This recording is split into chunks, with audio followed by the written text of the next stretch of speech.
Good evening, fellow friends. Thanks for watching my video. Today, we're just going to talk about what my progression is looking like.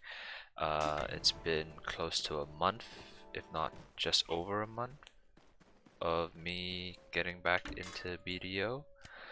Um, and yeah, well, I can tell it's been a month because my Olvia buff, I don't think is here anymore.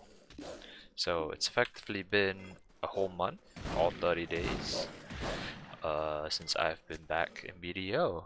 And I thought I'd take this opportunity to talk about the progress I've made, along with, showing you some footage of what I do, life skilling right now. I am hunting on my fishing life skiller character. Um, I've been doing this for almost 2.5 weeks right now. Reason I started doing this was because I wanted to diversify what I use my energy for, and I realized hunting was a very good way to gather certain materials, such as black gem fragments and wolf's blood and well, any type of blood and meat basically, as well as these hides. The sad thing is my mastery isn't enough to bridge over to the next bracket just yet.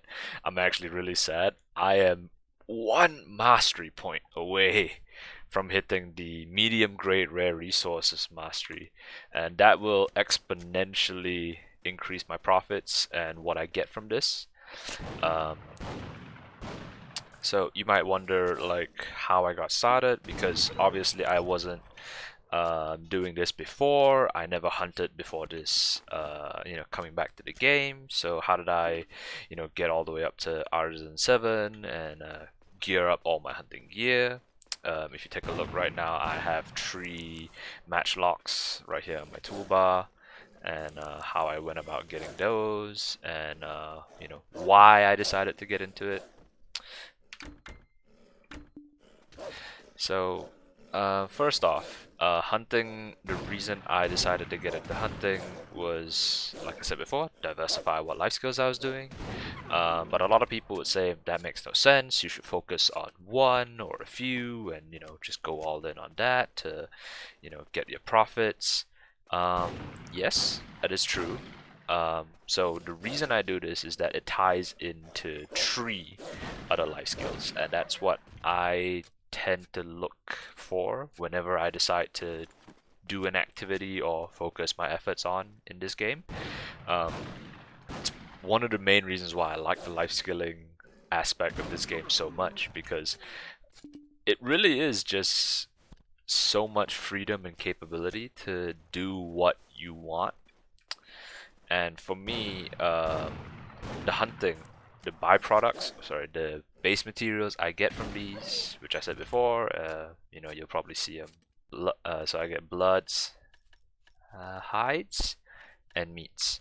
Now, I don't make use of the hides and I don't make use of the bloods, but I do make use of the meats because I intend to use that once I get some of my cooking resources going, and I'll start making the push for Guru. So really right now I'm just stocking up all the meats for that push, as well as stocking up on trying to get rough stones. I got my 2 shies that I'm gonna put in Pilgrim's Haven pretty soon. I kind of want to get them to a little bit higher mastery first, so I'm gonna try to level them up to professional 5 at least. But failing that, I'll just chuck them at Pilgrim's Haven when I feel the need to get rough stone so that I can make more advanced cooking utensils. So this hunting is working towards my cooking goal, and the reason I have that cooking goal is less so about money.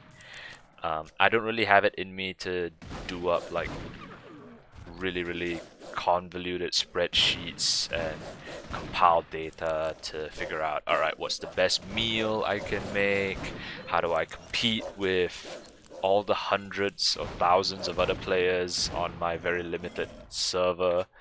You know, because I play on a C server, I really only have this many channels that I can do my Imperial turn-ins for.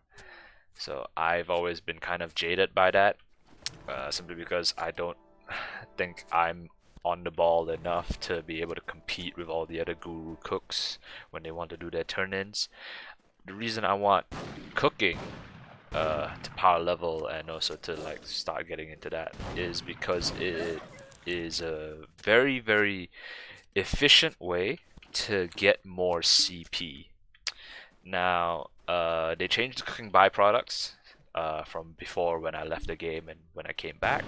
So now they get like just one byproduct that you can trade for milk, beer, or contribution and cooking EXP. So the reason I want more contribution points is, well, if you didn't know by now, I like to hoard all the materials in this game. Reason being is that I do almost every single life skill apart from alchemy, horse training, and farming.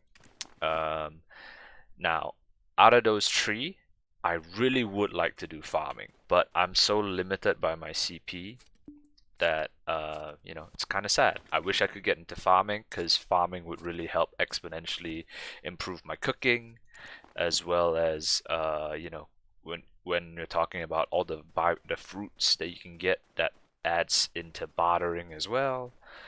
And it's also like, I'm pretty sure it's been said before by like 1,000,001 different BDO players and streamers and high-end people, that farming is probably your best value for money.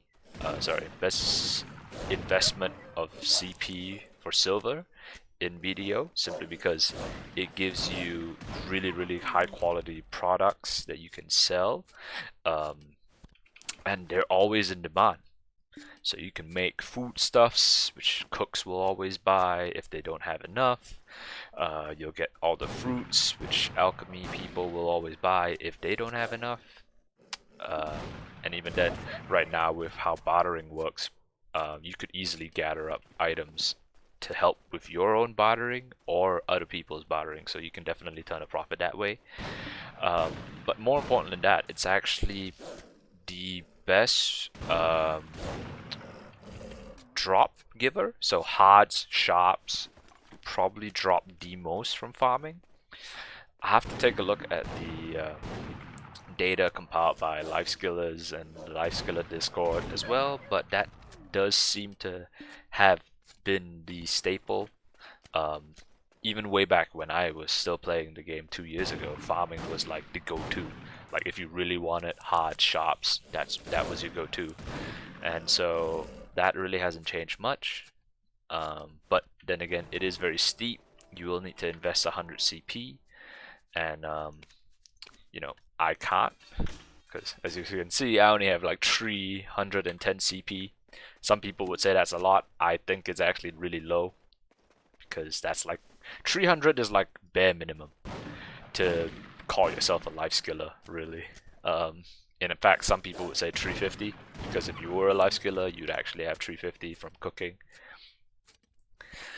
And so really that just, it limits your options a lot. Now for players that predominantly just grind in this game, obviously 300 CP is a whole lot more than what they have if they don't invest into life skilling, or they don't have that node empire set up, which was one of the biggest reasons why I got into BDO in the first place. Like, I distinctly remember way back when I watched a video made by Karandis, who I still look up to till this day, and I saw that he had like 300 CP way back in like 2018, and I was just like, wow. Like, I was absolutely in awe by the size of that lad's node empire, like, and the things that he could do with it, which I always valued more than anything else when it came to life skilling, because it was that freedom of being able to have options and like just doing all sorts of stuff. Like, you weren't confined to being like, alright, the only way you can progress in this game is if you do this one thing and do it until you die. Like, your bones will break, your skin will like evaporate, but once you keep on doing that, you'll just be able to progress. Which I think is a big reason why you know, a lot of games start to die out because the repetitive nature of it. There's nothing fresh added, no new elements added to it. It can get boring. It definitely will get boring. So a big reason why I want a large CP pool is to basically be able to shift and do whatever we want. And so I want to have the option to like suddenly say, you know what, I'm tired of doing, let's say, processing. So I'll just remove all the nodes that I use for timber mostly, because that's what I normally process, and probably wool and cotton as well. Flax definitely will have to go. I'll remove all those nodes and I'll probably reshuffle them into farming. And I think that's the biggest draw, because I've always had this conception that in this game, cooking seems to be like the predominant mainstay. What I mean by that is that it's so important and so useful that you pretty much have to do it, otherwise you are severely limiting what you can do in this game. The reason I say that is because everyone uses cooking in some way, shape, or form. Like, you can talk about the alchemy people making a lot of money from their draughts or imperial alchemy, but like, you think about it this way: everybody uses food buffs. Everybody, you know, wants to sell stuff. And one of the biggest ways to make money for the longest time was to sell meals, because everyone uses them. In fact, you just go for specific meals and you can basically make billions just by selling them onto the marketplace. And imperial trading as well. You can make so many boxes and trade them in. It's like win-win-win. Plus, cooking byproducts. From way back when, they used to have 4 byproducts. I remember you could trade one for beer, one for milk, one for silver, and one gave you the CP EXP. So, you know, pretty much everyone wanted a certain amount of CP. But yeah, so cooking is just so good in this game, you kind of have to do it. On top of that, gathering as well, because gathering kind of feeds into everything else, which I think is why, if you take a look at the life skills, like gathering is always here, and then there's processing, and then, you know, cooking is here. But I say cooking is really, really good because every life skiller I know of and I watch does cooking. And I think, like, you know, this is a little bit off topic, but if anyone's ever read Tony Robbins, the giant, like, he's a really big figure in the business world. He has this quote, or he has a saying, because of this was how he came up when he had nothing. He said that the most successful people in whatever field, they tend to have trends or certain behaviors that are similar to other people that are successful. So I think his quote was, "Success leaves clues." And if you want to be successful, it's kind of your duty to figure out what these trends and similarities are and emulate them. Because if you can do that, then you could be successful.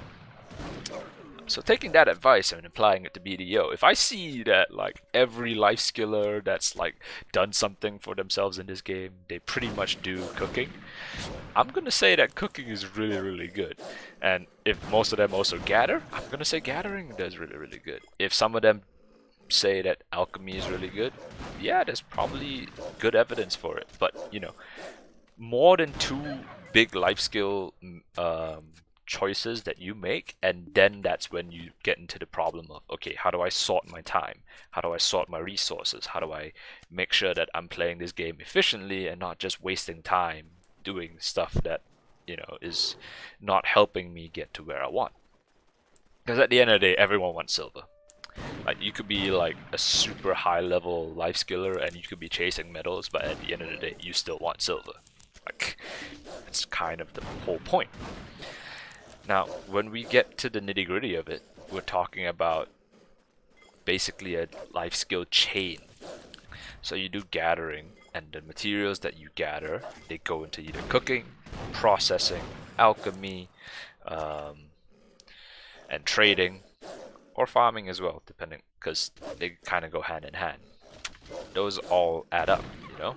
So that's where you start like this chain, and then you realize, okay, if I do farming and gathering at the same time, maybe on two different characters, so two different alts, I can maximize that and really power level my cooking and further improve that avenue as well. And whatever byproducts I get from the farms, oh, that can go into alchemy. Wait a minute, if I use some of the really good high quality fruit, I can also use that for alchemy. Oh, okay, so this kind of makes sense. Alright, so I'm just gonna do all four of those. Yeah, that's basically how every life skiller starts to go down that rabbit hole. And sooner or later, you're putting up spreadsheets on every single profit margin and every single ingredient cost. And then you realize halfway down the line, you've got a degree in economic science just so that you can figure out, alright, Guru 14 cooking and duo Manos accessories is the golden sweet spot. I'm just throwing something out there, but basically that's what it is. So to bring that all back, that's the reason why I'm doing hunting. And also, my personal philosophy is this. I gather on all my characters. If I have a character, it's accumulating energy, it's going to do something with that energy. And so what I want to do with this, my fishing alt, is when it's gathering energy while it's fishing, I want it to basically level 3 other life skills. Those 3 are gathering, hunting, well, apart from fishing, obviously 3 others: gathering, hunting, and trading. I do bartering on this character as well, but that's sort of a separate thing together. I'm talking about merely what I do for the chain loop of my life skills.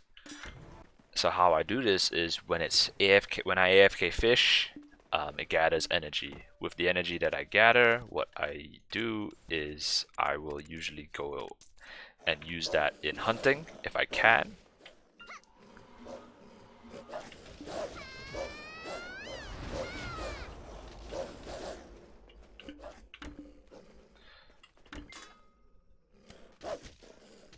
Sorry. So I'll use that in hunting simply because it gives me really good amount of meat, and it also gives me, I realize I forgot, my fairy's not potting me. It gives me meat, it gives me wolf blood, it gives me hides, but also gives me black gems. Once I get my mastery high enough, I'll be able to get concentrated black gems, which is the main draw of hunting, because there's no other life skill in the game currently at this point in time that I know of that will actually drop a base from the base material. So from gathering, from this life skill, it will actually drop concentrated black stones, which are worth 10 mil a piece right now here on the C server. Also, yeah, mini update.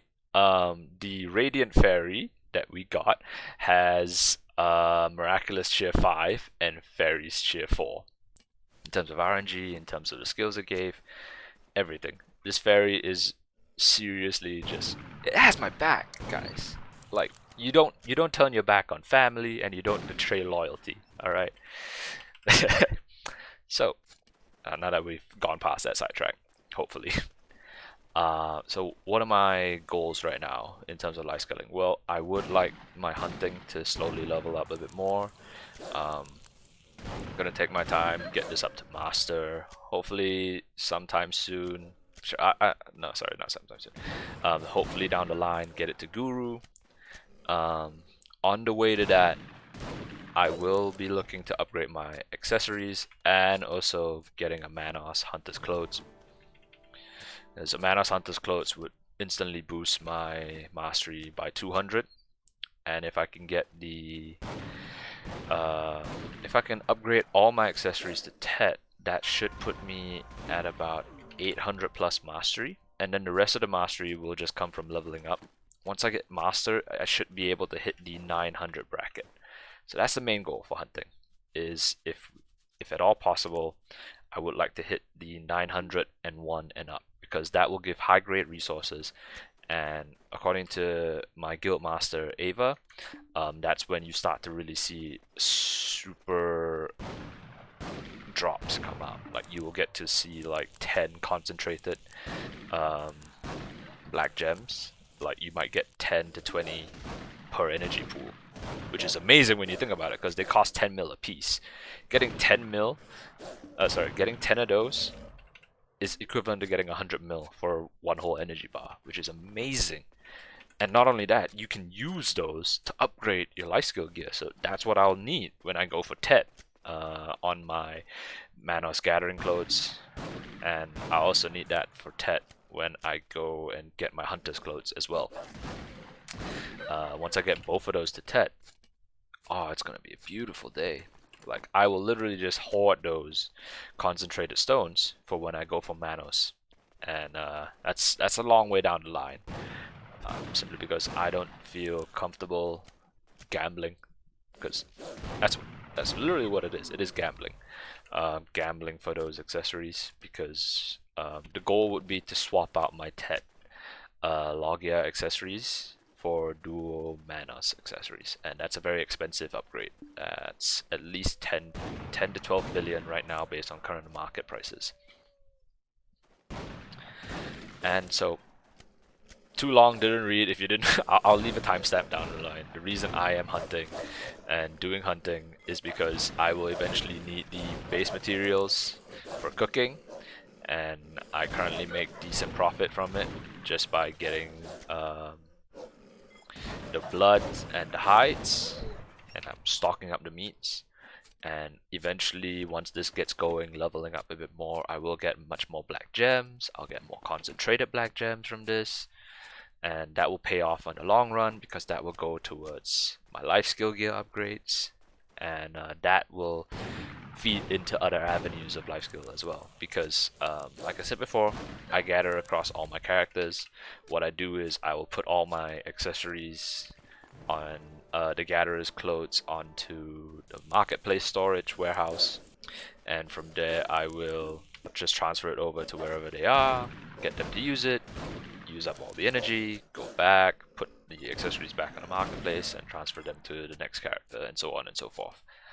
Really, it's just a process of, like, you do this one thing, that allows you to get this thing, that thing will help you progress in this way, and from there you can constantly do this feedback loop again and again and again until you have 15, 20 billion, and you just straight up buy whatever the heck you want. Basically, that's the life skiller's life. And it's not too difficult to actually figure out how to go about doing this yourself. If you're a newer player, which I suppose you are, because if you're a higher ranked player watching my content, it's basically only because you find it funny somehow to watch and see this really low ranking pleb suffer. If you're a newer player, this will make a bit more sense to you, because I'm trying to explain what the meta game is like when it comes to life skilling, and why people go for certain things, and why they decide to go for certain life skills. This would be the reason why. It's a feedback loop. It helps your gains. It eventually makes you more profit the more you get into it and the more you can put into it. Now, as for the matter of how I got these match locks, I actually had like a really slow slog. If you go and watch or search up YouTube, Khur, Khur, has the most popular hunting guide right now for 2020. And if you try to follow his guide, he actually gives you really good advice on how to get like a really strong jump start into the hunting life skill. However, it's really steep. He does require that you actually have like really high end or high enough mastery gear in the form of Manos clothes and accessories, or at least blue grade life skill accessories as well, in order to immediately bridge over 400 mastery and start to be able to use this artisan matchlock, which is the best in slot at this point in time. Now, the problem is, I was coming back into this game. I had really no excess money to spend on hunting, or like, investing into seriously steep costs of life skill gear. And so I made like kind of a miniature bridge in that sense. I went onto the market, as I normally do when I'm playing this game. I stare at certain items that I want. I realized I could buy a plus 10 skilled matchlock for like 16 mil, and that was the best value for money when it came for, you know, okay, I need a matchlock that can do damage, and I need something that I can use so that I can start grinding these feather wolves. Let me tell you, it was a long process, because the difference in damage between a skilled matchlock and an artisan matchlock is close to 2000. So I was dealing like twice less the damage that I'm dealing right now. So it was a really long grind. But the whole idea is that you want to get your hunting level up so that you can eventually increase your mastery over time. So I did that for 1 or 2 energy rotations, full energy bar, and that got me to enough mastery to get a professional matchlock, which is the one I'm still using right now. And this has like 400 less. Sorry, the skilled matchlock was 1000 damage less, so a quarter the damage was like a quarter less damage than the best in slot. This was 400 damage less, much better. It was a huge upgrade. I bought that at plus 10 for about, I'll check the price real quick, hang on. I bought this professional matchlock at plus, was it? Oh no, yeah. I bought it at plus 9, and I instantly force enhanced it to plus 10, and I bought the remaining professional matchlocks off the marketplace to recover it. So that was a worthwhile investment. In fact, I have been really lucky with my artisan matchlocks, because I actually had leftover materials to make my own. And if you look at my warehouse in Glish, as you can see, I actually have a lot stockpiled. So I actually have, from my hoarding, quite a bit of this. Man, this guy's in my spot. Oh, is he gonna flag me up? Better wolves are so crowded these days. Anyways, yeah, so I had a lot of materials hoarded up, and I realized, oh yeah, I can make my own artisan matchlocks. So I did, and then I enhanced my own to plus 10, which is the first one that you see me use here. And that served me really well. But you know, if you're getting into hunting, one matchlock might seem good, but you're gonna need a lot more. In fact, the recommendation is you have at least 2 or 3, especially if you don't have the pay-to-win tent that I have, which I also instantly bought just so that I could do my hunting more efficiently. If you don't have a tent, you're gonna want at least 3 or 4 minimum, because to repair you have to run all the way from here, you have to go all the way to Archer guard post and repair it and then come back. Takes a while, really just wastes your time. And so I got 3 matchlocks, if you can kind of remember what I'm saying. I have a skilled matchlock, I have a professional, and I just made an artisan matchlock. Feeling really good about myself. I eventually sold the skilled because I bought the tent and I realized there's no point in using the skilled. The damage trade-off is too much. Sold it off. I started using just the 2 matchlocks. And it was literally last night or the night before, a day after I had gotten the Manos clothes off the market for a freaking good price, and I upgraded it. I think it was the same day. Yeah, it was the night of that day. I managed to, you know, I was looking at a marketplace as I normally do, and I found that someone listed a plus 9 artisan matchlock on the market. I was like, I've bought that thing so fast. If you don't know, I'll tell you why. If you look at the prices, a level 10 is 161 mil. A level 9 is 50 mil. And because I had the spares already in my glitch workshop, it's an easy 100 mil save in terms of like discount. The reason being is that you want to force enhance it past level 7, because if you fail to enhance it past level 7, it will degrade to +6 or +7 or +8. It's a really big faff, so you don't want that. So what you want to do is force enhance it. And I had super excess of blackstones. If you watch my Beg's Glove upgrading video, you'll see I have a lot of weapon blackstones. I had like 300 plus, so I used most of those up. I used like 120 to force enhance the matchlock, and that's why I currently have 2 artisan matchlocks right now, which, you know, it's only going to go up from here. Like, it's just gonna make my clear better. I don't need to repair as much, which is great.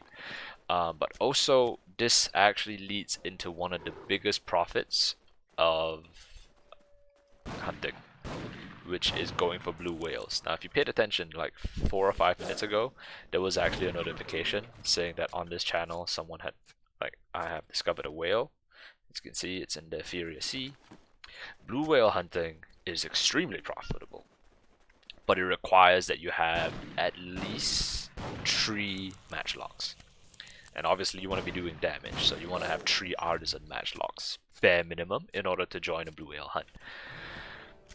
And I'm working towards that. I'm actually going to aim for 4 or 5 matchlocks if I can, simply because that's just going to help exponentially. Like, you can make about 200 mil from blue whale hunting. And how that works, I'm sure there are guides available that can explain it better to me. A short summary is that you go channel to channel hopping. You wait, you explore in a big platoon, someone's driving a boat and everyone else is on the boat, just basically waiting for a notification to pop up.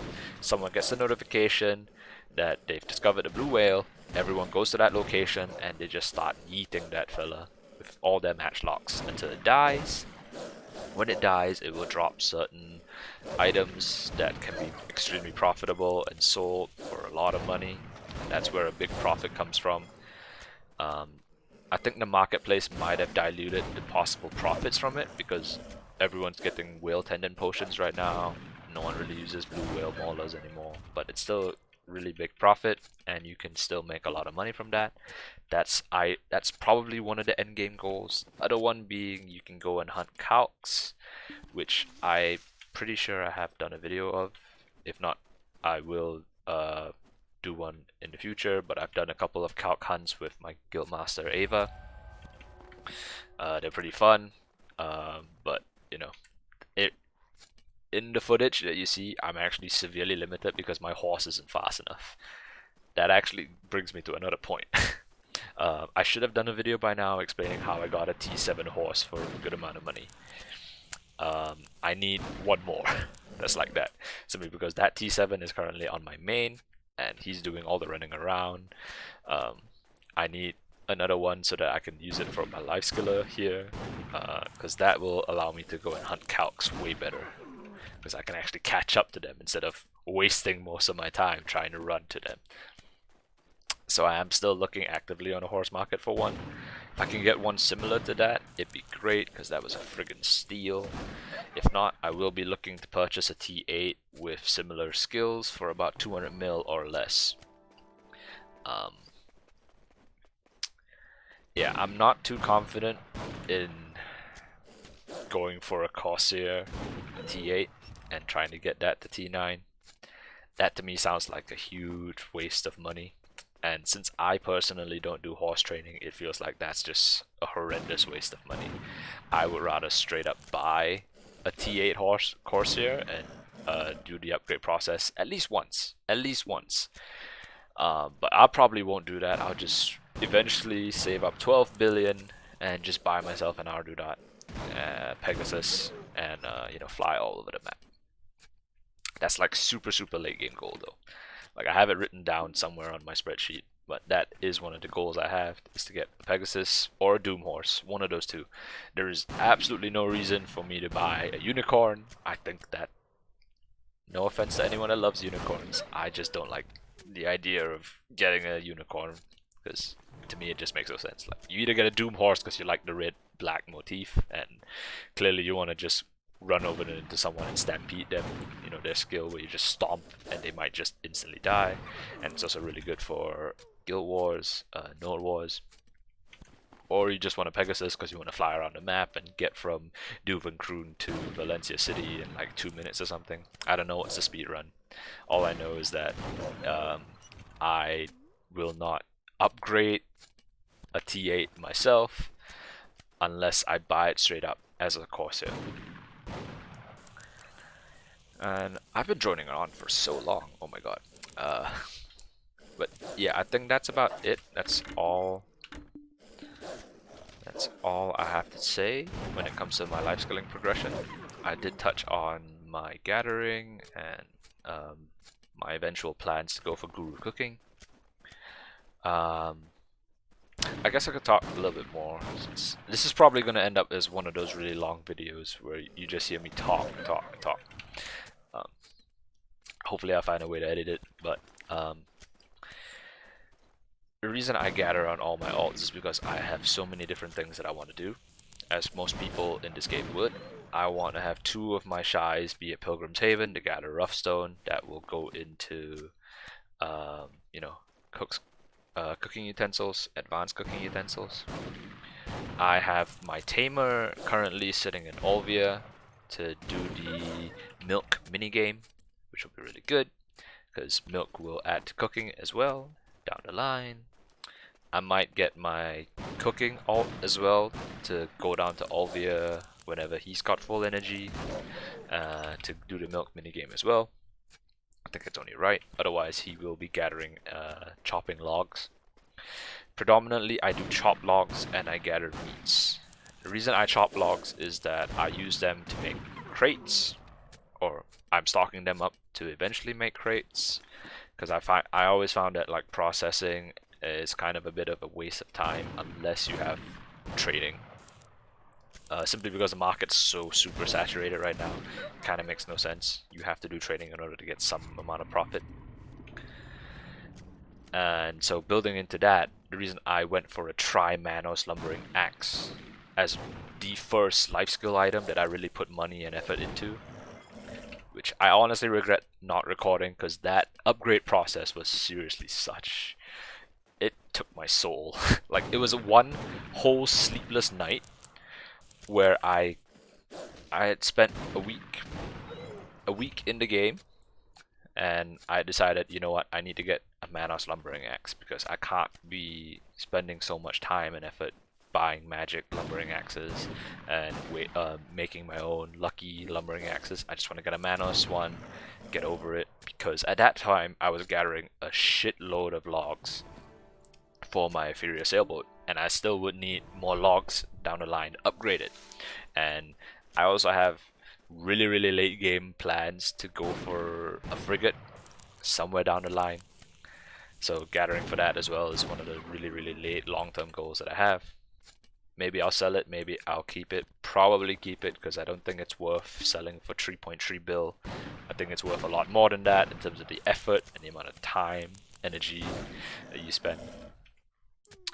But getting back to topic, the reason I wanted the Manos Lumbering Axe is because chopping logs actually gives you one of the best Ancient Spirit Dust and Capris drop rates in this game, and I make a lot of money gathering Capris and selling them onto the market, simply because right now at my current level of progression it makes no sense for me to be using Capris. I have cheaper ways to get higher gear score, and Capris is really only for when you have like gone past soft cap basically, or you're at full pen armor and weapons and you have 10 yellow accessories all around. That's when you go for the Capris, because that's a cheaper alternative to anything else that you could possibly get for progression's sake. Now, having said that, the Tri-Manos Axe has definitely helped the heaps, because while I was gathering all the logs for the inferior sailboat, I got a lot of drops, and I was gathering across all characters. One of the best things, wow, is that a drop rate event? I just got like so many hearts and sharps all in a small period of time. Anyways, I got a lot of Capris and Ancient Spirit Dust, which I sold for a lot of money early on, coming back into the game. That was how I made my first billion, coming back into this game. Like within a week and a half, I spent a lot of money, but I made past 1 bill in a week and a half by doing gathering on across all alts and selling all the Caphras and some of the other stuff that I got. I hoarded all the sharps and hards, but I sold the Caphras and Ancient Spirit Dust, turned them into Caphras and sold them as well. That's how I made a lot of my money and still do. So the Tri-Manos Lumbering Axe was like the ideal first Manos gathering tool to go for. After that, I'm currently planning to get a Manos Butchering Knife, but that has been hell on earth trying to get because they're never listed on the market, and when they do, they're listed for TED.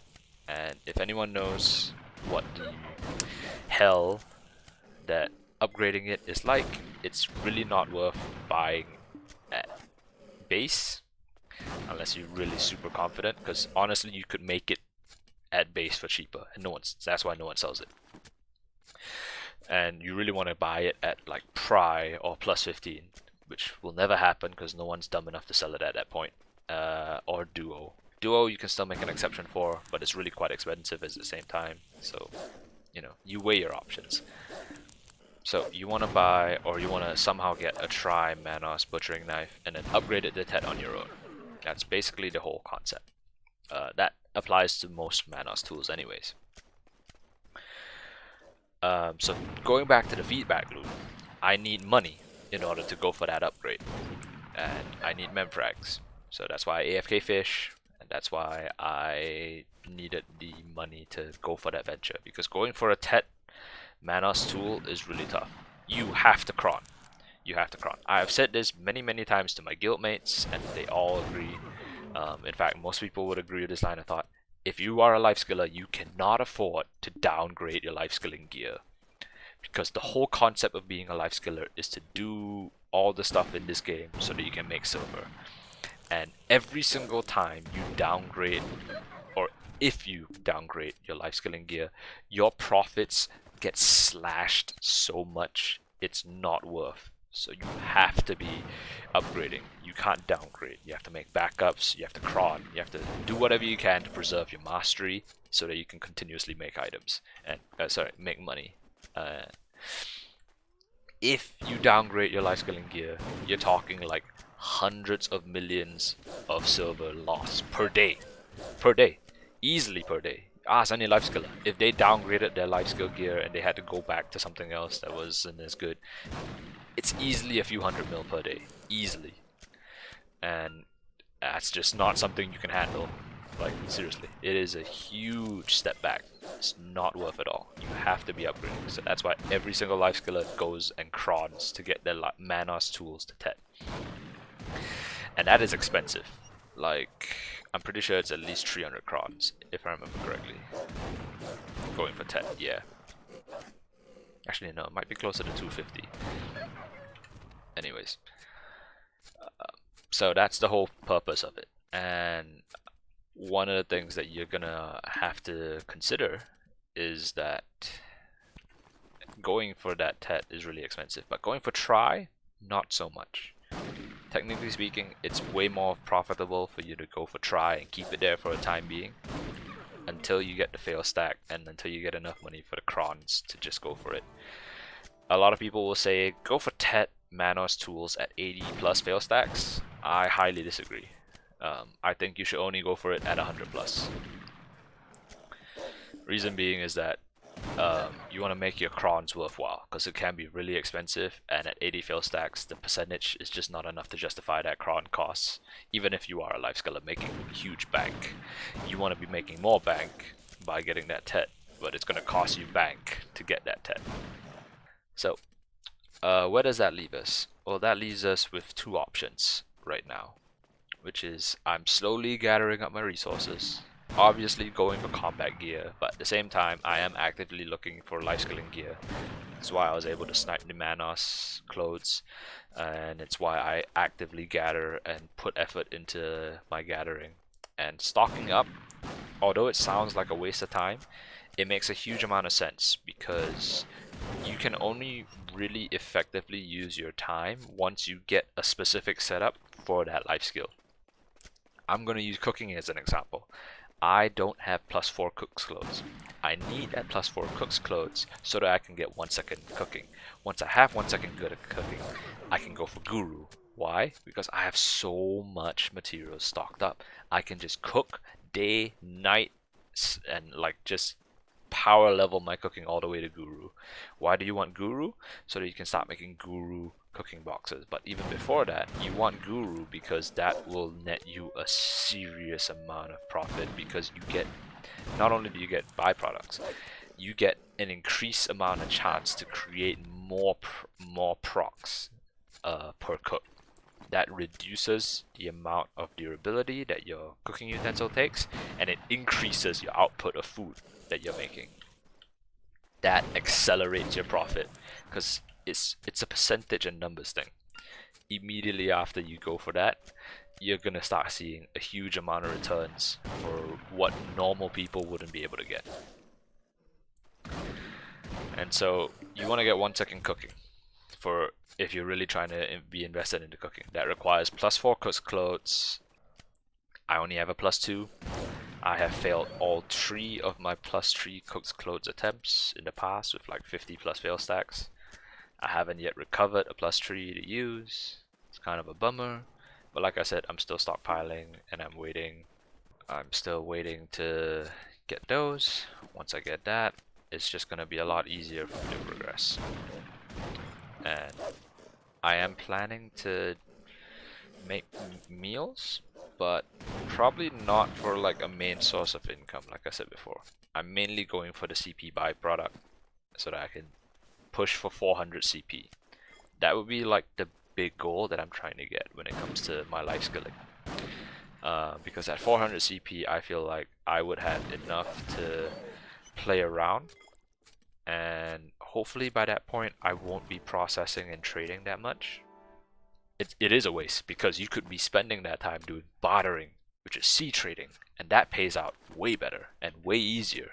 By 400 CP, I will be able to get into farming, and that will help with my cooking guru expansion as well, because it will add up eventually. Like, I think a lot of people will say you need 10 fences. I think that at 5 fences, I won't see a payout from farming, but I will see exponential increase in my cooking, because whatever I decide to farm, it will automatically go into cooking, and that will increase my profits, increase the rate at which I can cook, increase what I can cook, you know, in terms of variety, different meals, different items for those meals. So it all plays a part, it all feeds in together, and yeah, basically that's what every life skiller does in this game, and I honestly think that it's more fun. Me personally, I think that life skilling, if you really get into it and figure out what you want to do with life skilling and how life skilling is done, if you really enjoy it, I find that it's more fun than grinding. But obviously not everyone's gonna agree. Most people will prefer to grind because it's straightforward money, you don't have to think so much. And I'm clearly not the smartest person. I'm clearly not. I make mistakes all the time. But I do enjoy this aspect of life skilling because I can't actively grind so much, simply because of how much setup like you need in order to grind for a lot of money. You need like 3-4 hours a day to really see returns, and you need to be doing that consistently. I can't do that. I only have a few days of the week where I can do that, and I prefer the life skill anyways for the remainder of my time. So that's kind of why I do the thing. I play this game in this way. You obviously will have different circumstances depending on what you do, what your job is like. Right now I'm in lockdown, so you could say that I kind of have no excuse. I should have the time, but you know, I am still trying to graduate from my uni course, and there's more to life than BDO. I know I'm making content for a game that sucks your life out and takes your soul away, but there is more to life. Like, I play other games with my friends. I play Fall Guys with my friends, which I might record if people want to see that. If you want to see me rage at a kid's game and talk a lot of mad shit with my friends, yeah, I'd be up for that. I could easily record and edit a video for that. but there's other stuff to do. Like, I like watching shows, I like watching documentaries, and even when I am doing my life skilling, normally I wouldn't be talking this much. I would actually be listening to podcasts or watching documentaries, trying to learn more stuff, because you know, that's, you gotta keep yourself busy when you're in lockdown and you can't do anything else, clearly. But it's also because like I enjoy those things, and if you can kind of guess, like that's a big thing with me. Like if I don't enjoy something, I probably will drop it, and my enjoyment from BDO comes from this mode of playing. So I'm just gonna stick to it, and it's paid off incredibly well so far. I'm not sure if I mentioned this before, but like at the rate that I'm playing, just doing predominantly life skilling and grinding every once in a while, taking my time, not stressing out about the game, I pull in about 500 mil a week. And in fact, I think that number has increased recently, because I think it's closer to 800. And if I grind a lot during a week, I could easily hit 1 bill per week. Yeah, easily, because at the current rate of trash loot and my current AP, depending on if I join my guild members for a mirror mock run just 1 day a week with my 80k agris and some of the loot scrolls I got, I could easily make 1 bill, because that one mirror mock run will actually net me 3 to 400 mil depending on how long we're staying there. Yeah, I think that's about all I can really say at this point, and I just realized I've been recording for an hour. I need to go drink some water. If you guys have any questions, leave a comment down below. I will get back to you as soon as I can, which should be pretty quick. And if you guys have any criticisms on what I'm trying to do, yeah, write it down. I don't mind, because I think that there's a lot of ways that you can play this game. There's no real straightforward answer, and you can do a whole bunch. So I think that criticism is worth listening to. And yeah, if you just want to comment about something that you like or that you don't like, yeah, feel free. Yeah, I think that's about it. So thank you guys for watching. If you actually watched this long, which I really don't know why. Maybe you're playing the game as well and you just want something to listen to. Then yeah, feel free. I hope you guys enjoyed, and I'll catch you guys later.